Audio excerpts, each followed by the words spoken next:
மல்கியா புஸ்தகத்தில் அவருக்கு என்ன பயப்படாமல் போனாங்க அப்படிங்கிறத பார்த்தீங்கன்னா மொத்தம் 5 காரியத்தை மல்கியா தீர்க்கன் எழுதுறார். அவருக்கு பயப்படாமல் போனதில் முதலாவது காரியம், அவங்க ஆண்டவரை கனம் பண்ணாமல் போனாங்க. ஆண்டவரை கனம் பண்ணாமதுனால ஆண்டவருக்கு என்ன செய்யாமல் போனாங்க? பயப்படாமல் போனாங்க. 5 காரியத்தை நான் சொல்லிடுறேன், ஏன்னா இடையில தூங்கிட்டீங்கன்னா நீங்கள் மிஸ் பண்ணிடுவீங்கிறதுனால 5 காரியத்தை நான் சொல்லிடுறேன், சரியா? எதனால ஆண்டவருக்கு பயப்படாமல் போனாங்க? கனம் பண்ணாமல் போனதுனால. 2வது ஆண்டவருக்கு பயப்படாமல் போனது வேதத்தை பட்சபாதம் பண்ணின ஊழியக்காரர்களின் நிமித்தம். வேதத்தை பட்சபாதம். எனக்கு தெரிஞ்ச ஒரு போதகர் தமிழ்நாட்டில் இருக்கார். அவருக்கு நீங்கள் அந்த காலத்தில் 10,000 ரூபாய் கொடுத்து புக் பண்ணிங்கன்னா அவரோட 10 நிமிஷம் நீங்கள் பேசி அவர் உங்களுக்காக ஜெபிச்சு அனுப்புவார். இப்போ எவ்வளோன்னு எனக்கு தெரியாது, இப்போ எவ்வளோன்னு. ஆனால் இங்கே இருக்கிற நிறைய பேருக்கு அவரை ரொம்ப பிடிக்கும், அதனால பேர் சொல்லி உங்களை வருத்தப்படுத்த விரும்பலை, சரியா? எனக்கு தெரிஞ்சு 2-3 பேர் ஃபிக்ஸ் பண்ணி டைம் ஃபிக்ஸ் பண்ணி 10,000 ரூபாய் கொடுத்து அவரோட உட்காந்து ஜோம் பண்ணிட்டு வந்தாங்க. 10 வருஷம் ஆயிடுச்சு, ஆனால் இன்னும் ஒரு ஆசீர்வாதமும் வரல. இப்போ எம்புட்டுன்னு எனக்கு தெரியல. வேதத்தை பட்சபாதம் பண்ணுற ஊழியக்காரர் தேவனுக்கு பயப்படாதவர். ஒருத்தன் வந்து அவன் கூப்பிட்டான்னா நாய் மாதிரி பின்னாடி போகிற பாஸ்டர்கள் இருக்காங்க. 500 ரூபாய் கொடுத்தா யார் பின்னாடியும் போகிற கூட்டம் இருக்காங்க. இவங்க மேலே கர்த்தர் உதிக்க மாட்டார். இந்த 2வது. 3வது, ஆண்டவருடைய நாமத்தை பரிசுத்த குலைச்சலாக்குற யூதா புத்திரர்.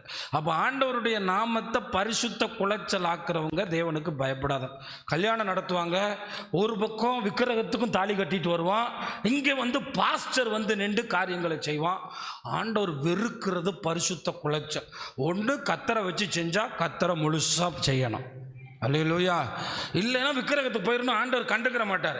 ஆனால் 2க்கு இடையில பூசி மொழிகினீங்கன்னா ஆண்டவர் விடவே மாட்டார். ஏன்னா அவர் பரிசுத்தமுள்ள தேவன். சத்தமாக அல்லேலூயா சொல்லுங்களேன். முதல்ல சொன்னேன், கனம் பண்ணாததுனால கடவுளுக்கு பயப்படாமல் இருந்தாங்க. வேதத்தை பட்சபாதம் பண்ணதுனால கர்த்தருக்கு பயப்படாமல் இருந்தாங்க. 3வது, பரிசுத்த குலைச்சல் ஆக்கினதுனால கர்த்தருக்கு பயப்படாமல் இருந்தாங்க. 4வது, கர்த்தர் பக்கம் திரும்பாதனால கர்த்தருக்கு பயப்படாமல் இருந்தாங்க.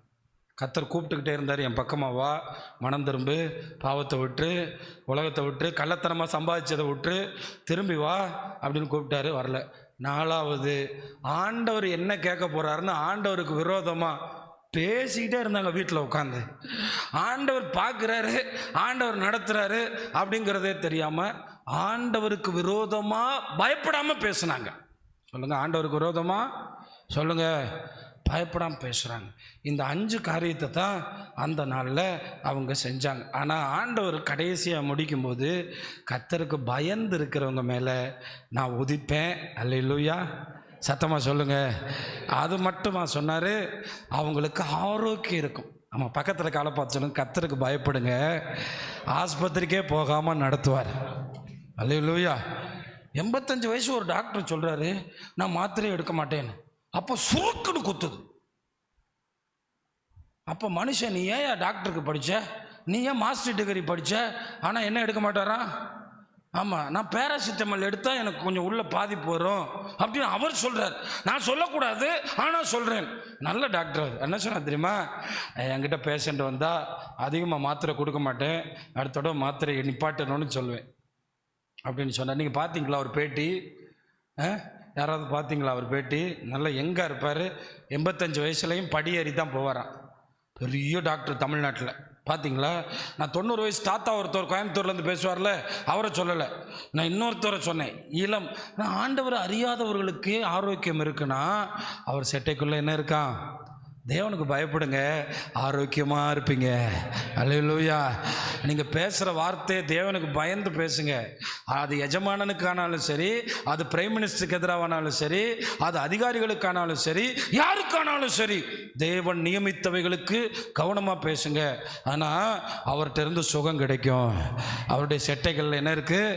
நீங்கள் வெளியே போய் எரும மாட்டுக்கு எத்தனை புண்ணாக்கு கலக்கி வச்சாலும் எரும மாடு மாதிரியே வரும். ஆனால் கண்ணுக்குட்டிக்கு சின்னதாக தண்ணி வச்சாலும் துள்ளி குதிச்சு வருங்க. ஆண்டவர் நம்மளை எப்படி குதிப்போன்னு சொன்னார்? கண்ணு குட்டி மாதிரி. பசுமாடு அப்படித்தான் வரும். ஆமாம், எஜமான் கலக்கிறானே ஏதாவது ரியாக்ஷன் காட்டுவோமே, காட்டாது. நிறைய பேர் இப்படித்தான். எருமை மாட்டை போட்டால் ஒன்று ட்ரம்ப் மாதிரியே ஒன்று வச்சுட்டு சுற்றுறாங்க தெரியுமா? இன்றைக்கி அது மாதிரி தான் இருக்கும். வந்து நன்றியாக துதிக்கணும் ஆண்டவரை, நல்ல கண்ணுக்குட்டி மாதிரி துதிக்கணும். ஏன்னா கர்த்தர் நம்மளை என்ன கண்ணுக்குட்டி மாதிரி துதிக்க வைப்பாரா? நீங்கள் வெளியே போகும்போது, நீங்கள் போகும்போதே வெளியே பேசுவான், எப்படி போகிறான் பாரு. நீ வெளியே புறப்பட்டு போய் கொளுத்த கன்றுகளைப் போல, எல்லாம் சத்தமாக சொல்லுங்க, கொளுத்த கன்றுகளைப் போல வளருவீர்கள். சூரியன் உதிக்குமா, ஆரோக்கியம் வருமா, கன்றுகளை போல வளருவீங்களா?